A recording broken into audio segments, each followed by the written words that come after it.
کوئی مرد اپنی کھڑکی سے کسی دوسری عورت کو چھیڑے گا نہیں، تو ہر مسلمان کا گھر محفوظ ہو جائے گا انشاءاللہ۔ آج ہمیں احساس تک نہیں ہے، بڑے دیندار بنتے ہیں، برقع پہن کر عورتیں عزت بیچ رہی ہیں۔ احساس ہے؟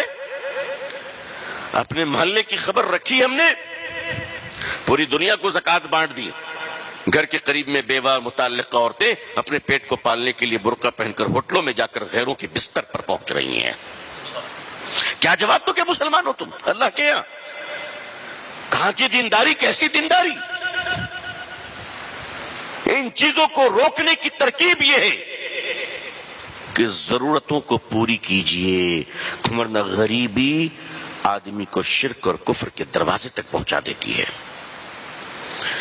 انسان کی ضرورتوں کو تکمیل کیجئے۔ ہر مسجد کی ذمہ داری ہے کہ وہ اپنے محلے کی خبر رکھے، ہر محلے، پورے ہر مسجد کی ذمہ داری ہے، ہر مسجد میں بیت المال ہو، ہر مسجد کے اندر ایک بیت المال ہو۔ ہمارے محلے میں بیوہ کتنی ہے، طلاق شدہ کتنی ہے، معذور کتنے ہیں، بزرگ کتنے ہیں، ریٹائرڈ کتنے ہیں، یتیم بچے کتنے ہیں، تاکہ وہ لوگ بھیک نہ مانگیں، ڈراپ آؤٹ نہ کریں، عزت عصمت نہ بیچیں، ان سب کو وظیفہ جائے، ان کو ایک مناسب جاب مل جائے، کام مل جائے، ان کی عزت و آبرو کا خیال کیا جائے۔ آج ان کی غریبی کا فائدہ اٹھاتے ہوئے مسلمان عورتوں کو لون دیے جا رہے ہیں اور سود کے نام پر ان کو لوٹا جا رہا ہے، اور وہ عورتیں جب پیسہ نہیں دے پا رہی ہیں تو ان کو ہوٹلوں میں بلا کر ان کی عزتیں تار تار کی جا رہی ہیں، اور ہم چودھری اور سیٹھ صاحب بن کر بیٹھے ہوئے ہیں۔ بولیے یہ سب ہو رہا ہے کہ نہیں ہو رہا ہے؟ بتائیے گراؤنڈ ریالٹی ہے کہ نہیں؟ یہ اس کو آپ روکیں گے نہیں، نسلیں برباد ہو جائیں گی، نسلیں برباد ہو جائیں گی۔ پھر آپ کہاں سے تیار کیجئے گا نسلوں کو؟ آپ کو تو اندر سے کھوکھلا کیا جا رہا ہے، اوپر سے بالکل ٹھیک ہیں آپ، اندر سے آپ کی جڑیں کاٹ دی گئی۔ لوگ کہتے ہیں بیٹیاں آج مرتد ہو جا رہی، نعوذ باللہ۔ نہیں، آج نہیں ہو رہی ہے۔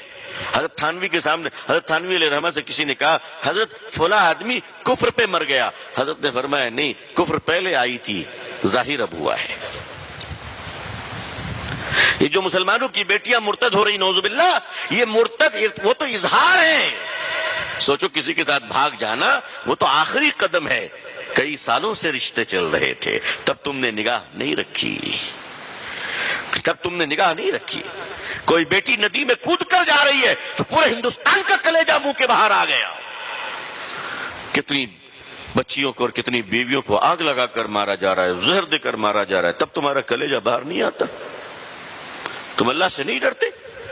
اس لیے لوگوں، اپنی عورتوں کے اور بچوں کے حقوق کے تئیں اللہ سے ڈرتے رہو۔ خطبۃ الوداع میں، آخری خطبے میں، عرفات کے میدان میں اللہ کے آخری رسول صلی اللہ علیہ وسلم نے جو پوری دنیا کے مسلمانوں کو اور قیامت تک کے لیے مسلمانوں کو جو پیغام دیا آپ نے، اس پیغام میں ایک جملہ یہ بھی ہے کہ لوگوں، اپنی عورتوں کے حقوق کے تعلق سے فکر مند رہنا، قیامت کے دن پوچھو گی تم سے۔ اپنی بیٹیوں کو جائیداد میں حصہ نہیں دیتے، ہاں، 7 حج کر چکے ہیں، 15 عمرہ کر چکے ہیں، بیٹی کو حصہ نہیں دیتے۔ باپ مر گیا تو بھائی حصہ نہیں دیتا، جبکہ باپ کی جائیداد میں بیٹی کا حصہ ہے۔ یہ فیصلہ مولوی کا ہے یا اللہ کا ہے؟ بولو بھائی، اللہ کا ہے۔ یہ شریعت مولوی کی ہے یا رسول اللہ کی ہے صلی اللہ علیہ وسلم؟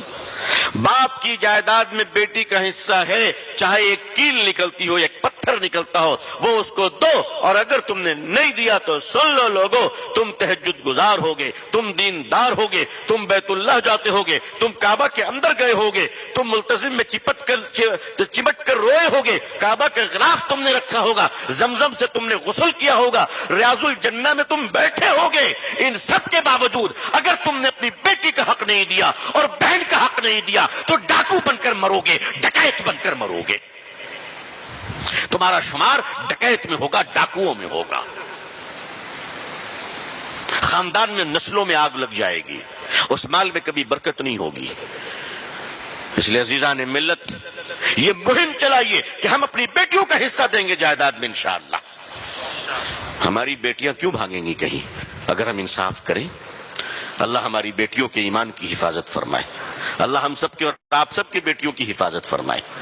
دیکھیے آگ کیسے کیسے لگی ہے، آج ایک موبائل فون میں ہمارے بچے آج اتنے کمزور ہیں، آج ان کی تربیت اتنی کمزور ہم نے کی ہے کہ کوئی بھی آدمی ایرا غیرہ نتھو خیرہ آوارہ لچا لفنگا ایک موبائل دے کر مسلمان کی بیٹی کو خرید سکتا ہے؟ اتنا نیچے اور اتنا گھٹیا ہو گئے ہم، اتنا نیچے گر گئے ہم کہ یہ ایسا تو نہیں کہ ہماری کمائی مشکوک تو نہیں ہے؟ نعوذ باللہ. غور کرنے والی بات ہے. آج ہزاروں لاکھوں مسلم بچیاں کہیں اگر چلی جا رہی ہیں تو مسلمانوں تم اس کے لیے جواب دہ ہو، میری پوری قوم جواب دہ ہے. مالدار اپنی بیٹی کی شادی میں دیکھ پر دیکھ چڑھاتا ہے، ایم پی پہ ایم پی کھا رہے ہیں، ایم ایل اے پہ ایم ایل اے آ رہا ہے، کاؤنسلر آ رہے ہیں، سارے لوگ آ رہے ہیں. واہ واہ کیا پنڈال ہے، کیا خرچ ہے. دو دیکھ کھانے جو ہے وہ ضائع بھی ہو گئے، برباد بھی ہو گئے، کھانا پھینکا جا رہا ہے، کھایا جا رہا ہے، گرایا جا رہا ہے. اور وہ پیسوں کی بہتات ہے اور وہ پیسوں کی فراوانی ہے اور وہ دکھاوا اپنے مالداری کا، اور بارات آ رہی ہے اور پٹاخے اور آتش بازیاں ہو رہی ہیں اور بڑے بڑے قیمتی ہال اور ہوٹل لیے گئے ہیں. اور وہیں پر اگر کوئی مسلمان بچی اپنی غربت کی وجہ کر شادی نہیں ہو پا رہی ہے اور اس کا غریب بوڑھا باپ مسجدوں میں کھڑا ہو کر کہتا ہے کہ میرے بھائیوں میری بیٹی کی شادی ہے، مدد کرنے کے لیے مجھے کچھ بھیک میں دے دو تاکہ میں اپنی بیٹی کی شادی کر لوں. جس قوم اور سماج میں ایک مسلمان اپنی بیٹی کی شادی کرنے کے لیے مسجدوں میں بھیک مانگتا ہو، اس قوم کے مالداروں کو ڈوب مرنا چاہیے، ڈوب مرنا چاہیے. غیرت آنی چاہیے، شرم آنی چاہیے. آپ پورے ہندوستان کو پیسہ بانٹو، میں منع نہیں کرتا، لیکن کیا آپ کے احمد آباد کی غربت غریبوں کا خیال ہو گیا؟ آپ کے یہاں کے بیوہ اور طلاق شدہ اور معذور اور مجبور اور یتیم بچے ساروں کی کفالت ہو چکی ہے؟ آپ سے پوچھا جائے گا. آپ کے پڑوسیوں کے بارے میں، آپ کے شہر کے بارے میں آپ سے پوچھا جائے گا. آج مالداروں کے بچے اسکول جاتے ہوئے 100 روپے کی چاکلیٹ کھا لیتے ہیں، وہی ہمارا غریب بچہ اپنے پیٹ کو پالنے کے لیے اسکول سے ڈراپ آؤٹ کرتا ہے اور پنکچر کی دکان پہ کام کرتا ہے. ہمیں شرم نہیں آتی؟ ہمیں غیرت نہیں آتی؟